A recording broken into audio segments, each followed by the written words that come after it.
어제 국내 코로나19 신규 확진자는 주말 기준 최다치인 1,487명 발생했습니다.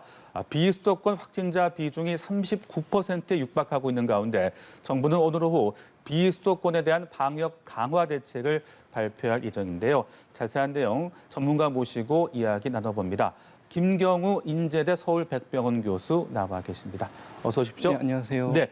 자, 코로나19 확진자 수 1,487명 늘었습니다. 이 19일째 지금 1,000명 이상 네 자릿수를 기록을 하고 있는데요. 참 마음 같아서는 좀 일단은 세 자릿수로까지 좀 낮아졌으면 좋겠는데 그렇지 못하고 있는 상황입니다. 어떻게 보고 계십니까?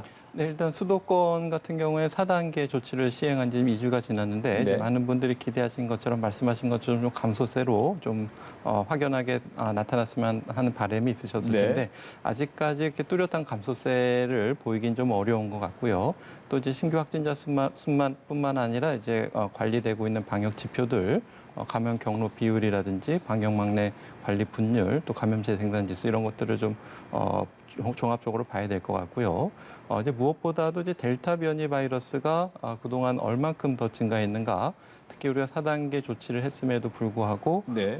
이 감염세가 증가세가 어느 정도 지속되느냐에 따라서 향후 우리가 지금 현재 4단계를 하더라도 다시 증가세로 들어설 수 있다는 그런 위험 신호를 줄 수가 있기 때문에 델타 변이 바이러스 차지 분율을 확인해 봐야 될 것 같고요.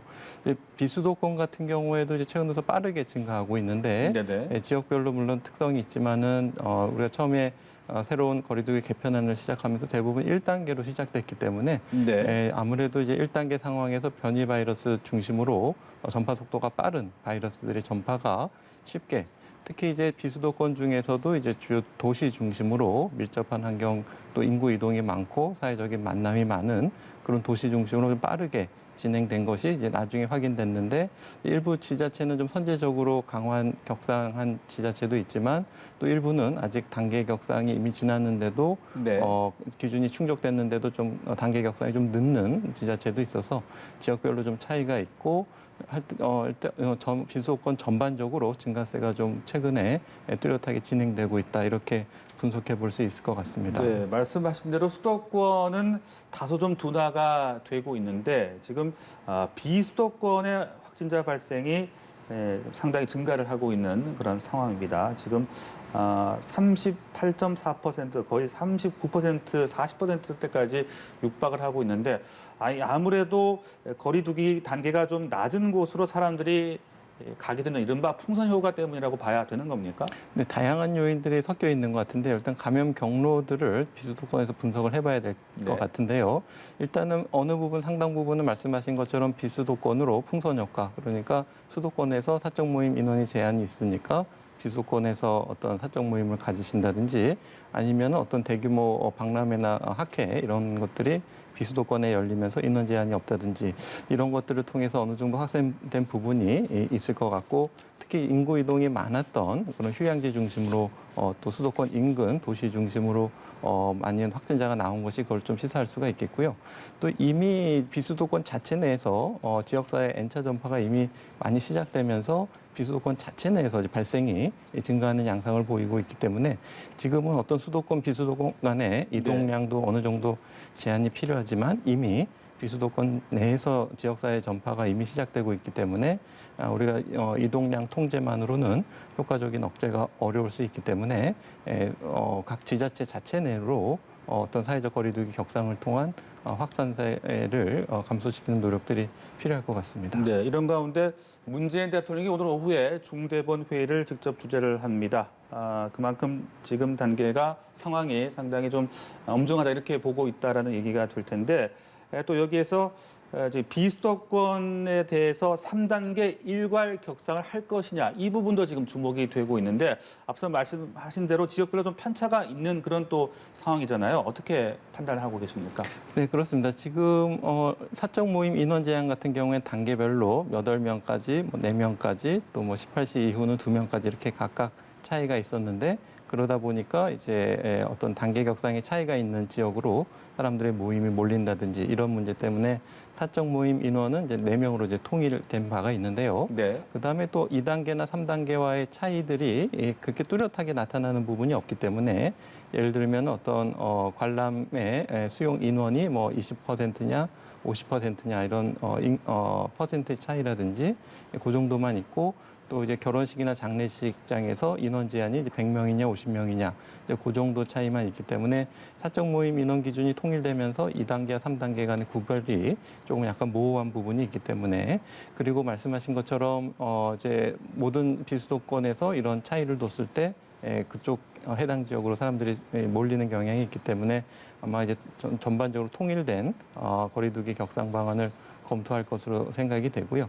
다만 이제 비수도권 지역에서는 아주 지역의 특성별로 사람들 간의 이동도 별로 없고 인구 밀도도 적고 사람들이 많이 모이는 이런 다중이용 시설도 별로 없고 네. 또 예방 접종률도 높고 또 어느 정도 중환자라든가 치료 병상 여유도 있고 이런 지역 같은 경우에는 굳이 이제 단계 격상이 필요 없은 지역도 있을 수가 있기 때문에 그런 지역은 이제 특별히 예외로 하거나 또 어떤 방역 수칙을 어떤 권고 수준 정도로만 하면서 전국을 어떤 거리두기 격상 단계를 3단계를 통일하거나 또 이미 4단계 기준을 충족하거나 임박해 있는 지역 같은 경우에는 또 4단계를 적용할 수 있을 것으로 예상이 됩니다. 네, 그렇군요. 수도권도 다소 주춤해졌다고는 하지만 긴장의 끈을 놓을 수가 없을 테고요. 지금 사회적 거리두기가 2주 연장됩니다. 그 밖에 보다 더 강화된 부분 또 조금 이제 완화를 해준 부분 어떻게 정리해 볼 수 있겠습니까? 네, 우선 이제 많이 보도된 것처럼 이제 체육시설 내에서 샤워장 같은 경우에 실내와 실외 모두 이제 사용하지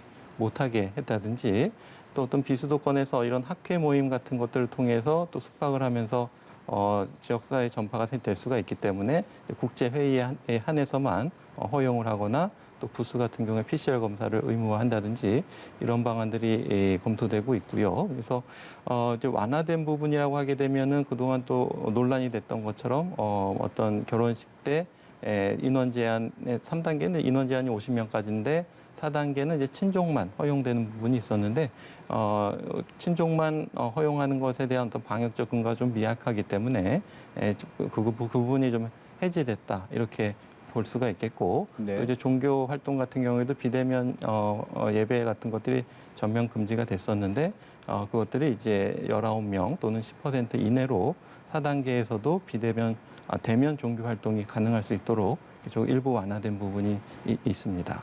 네, 자 지역별로 봤을 때도 이 대구 지역의 확산세가 또 심상치가 않더라고요. 특히 헬스장에서 집단 감염 사례가 지금 나오고 있고 부산과 경남 지역도 지금 목욕탕 등을 비롯해서 지역 감염이 계속해서 이어지고 있는 상황입니다. 이 부분은 어떻게 생각을 하고 계십니까? 네, 그렇습니다. 지금 어떤 대구를 비롯해서 전국의 어떤 비수도권, 수도권 할 거 없이 어떤 집단 감염의 양상이 말씀하신 것처럼 어떤 실내 체육시설, 뭐 주점, 노래방, 네. 또 그것을 통한 또 N차 전파를 통해서 학교라든지 카페라든지 이렇게 계속 이어져 나가고 있기 때문에 어떤 집단 감염 패턴이 우리가 예전에 경험했던 집단 감염 양상 그리고 이것이 뭐 대구뿐만 아니라 여러 비수도권도 그런 다중이용 시설을 통해서 그런 전파들이 많이 일어나고 있고 특히 이제 감염 인지가 늦은 경우에는 이미 확인했을 때 상당히 N차 전파가 이미 진행된 경우가 많아서 또 이제 소개해 주신 사례처럼 실내 체육 시설 같은 경우에도 이용자보다 이제 추가적인 N차 전파 감염자가 숫자가 더 많을 정도로 좀 상당히 N차 전파 속도가 빠르고 네. 또 많은 분들이 지역사회 감염 전파가 일어나고 있기 때문에 이것을 우리가 조금 더 선제적으로 또 이러한 집단 감염이 많이 일어나고 하는 이런 시설 중심으로는 좀 선제적인 검사라든가 추가적인 방역수칙 점검 이런 것들을 통해서 좀 예방하는 것들이 좀 필요할 것 같습니다. 네. 자 그리고 앞서도 언급을 하셨지만 이 델타 변이 바이러스 이 부분도 조금 자세하게 이야기를 나눠보도록 하죠. 지금 검출률이 33%대까지 급등을 했더라고요. 이 같은 속도라면은 일반 코로나19 바이러스 비율까지 추월하지 않겠냐 이런 우려도 나오고 있는데 어떻게 보고 계십니까? 네, 그렇습니다. 지금 델타 변이 바이러스 같은 경우는 기존의 바이러스 또는 알파나 베타 감마 변이 바이러스보다 훨씬 전파 속도가 굉장히 빠르기 때문에 네네. 기존 코로나 바이러스지만 좀 별도로 좀 우리가 주목해 봐야 될 것 같고요. 우리가 사회적 거리두기를 통해서 어느 정도 다른 코로나 바이러스들은 확산세가 좀 감소됐다고 하더라도 특히 델타 변이 바이러스에 대한 억제 효과가 충분하지 않게 되면은 델타 변이 바이러스는 감염제 생산주 수를 1 이상으로 계속 증가시킬 가능성이 있겠습니다. 그래서 수도권 같은 경우에도 일단 좀 정체를 보인다고 하더라도 델타 변이 바이러스는 계속 상승세를 보이고 있고 네. 다른 코로나 바이러스는 감소세를 보이고 있다면은 향후에는 결국 이제 델타 변이 바이러스에 의한 감염제 생산 지수를 따라가게 되고 유행을 이제 델타 변이 바이러스가 주도하면서 우리가 충분한 사회적 거리두기 효과를 좀 떨어뜨릴 수 있는 네. 부분이 좀 많이 우려될 수가 있는 부분이기 때문에 이번 주 한 주간에 우리가 4단계 거리두기를 했을 때 어떤 델타 변이 바이러스의 수도권에서 증가세 또 전국적으로 델타 변이 바이러스가 차지하는 비율 이런 것들이 우리가 이제 앞으로 우리나라에서 코로나19 확산세를 예측하는 중요한 지표가 될 수 있을 것 같습니다. 네, 델타 변이 바이러스 확산을 최대한 이제 억제를 해야지 그렇습니다. 효과가 있다 이렇게 말씀하셨는데 이 델타 변이를 봤더니 기존 코로나 바이러스는 접촉 후 6일 후에 검출된 반면에 델타 변이는 4일 만에 검출됐다고 하더라고요. 그러니까 더 빨리 증식한다라고 보면 되는 건지 어떤 의미가 있는 겁니까? 네, 지금 그 연구는 이제 중국에서 이제 했던 연구가 되겠고 비교한 바이러스는 처음에 이제 우한에서 유행했던 바이러스형이 되겠는데요. 그때보다 이제 훨씬 세대기 그러니까 한 사람이 감염돼서 잠복기를 거쳐서 다른 사람에게 전파가 가능한 시기가 그만큼 짧아졌다. 그만큼 N차 전파 속도가 빨라졌다라는 것을 뜻할 수가 있겠고요. 네네. 어떤 변이 바이러스의 전파력이 왜 이렇게 높은가라는 것을 설명하는 하나의 기전이 될 수가 있겠는데요.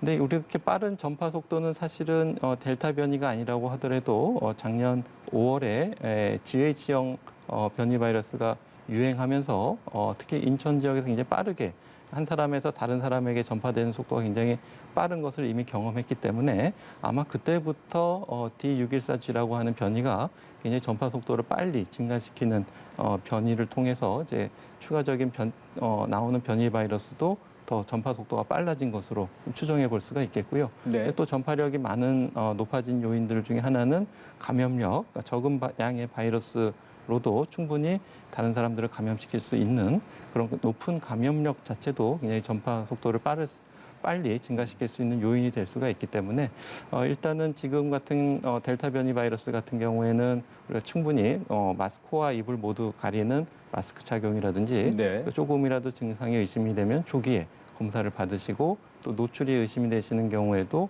증상이 없더라고 하더라도 PCR 검사를 반드시 받아주셔야 되겠고요.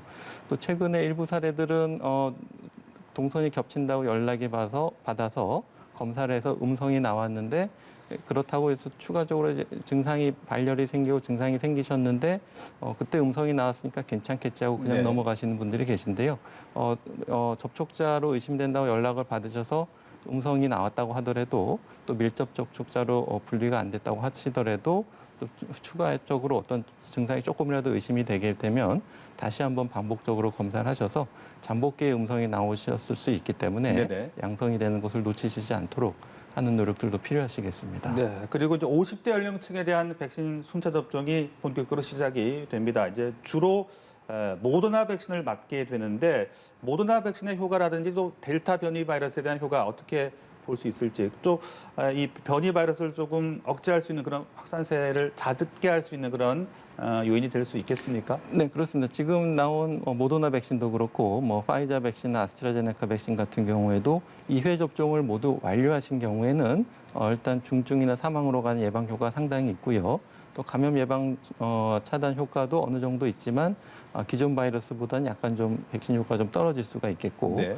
특히 이제 1차 접종만으로도 이제 위중증이나 사망을 예방해 준 효과가 어느 정도 있지만 감염을 예방해 준 효과는 많이 떨어지시거든요. 그러니까 모더나 백신 같은 경우에도 1차 접종만 하셨을 때는 특히 이제 델타 변이 바이러스에 대한 감염 예방 효과가 좀 떨어질 수가 있기 때문에 일단 1차 접종만 하셨다고 해서 좀 방심하시면 안 되겠고 2차 접종까지 모두 완료하시고 2주가 지나야지 우리가 어느 정도 충분한 감염 예방 효과를 나타낼 수가 있기 때문에 네. 일단은 물론 예방 접종 맞기 전에도 충분한 방역 수칙 준수라든지 감염 예방 주의가 필요하시지만 백신 접종을 1차 맞고 2차 접종하실 때까지 더 주의가 필요하시겠고요. 또 우리나라 전체적으로 어느 정도 확산세를 꺾는 효과가 있는지를 보기 위해서는 백신의 어떤 감염 예방 효과도 같이 좀 봐야 되는데 아마도 2차 접종까지 마치신 후에야 어느 정도 효과가 나타날 수 있을 것 같고 또 50대뿐만 아니라 40대 이하 젊은 층도 많이 맞아야지 네. 우리가 어느 정도 지금 감염 확산세를 꺾는 효과가 있기 때문에 우리가 이제 9월 달에 이제 많은 분들이 이제 백신 접종을 하시게 되면은 그때부터는 어느 정도 이제 확산세 감소 효과가 기대할 수가 있기 때문에 그때까지 조금만 더 지금 사회적 거리두기를 조금만 인내하시면서 참여해 주시는 것이 필요할 것 같습니다. 네, 알겠습니다. 지금까지 코로나19 상황들 김경우 인제대 서울 백병은 교수와 함께 이야기 나눴습니다. 말씀 고맙습니다. 네, 감사합니다.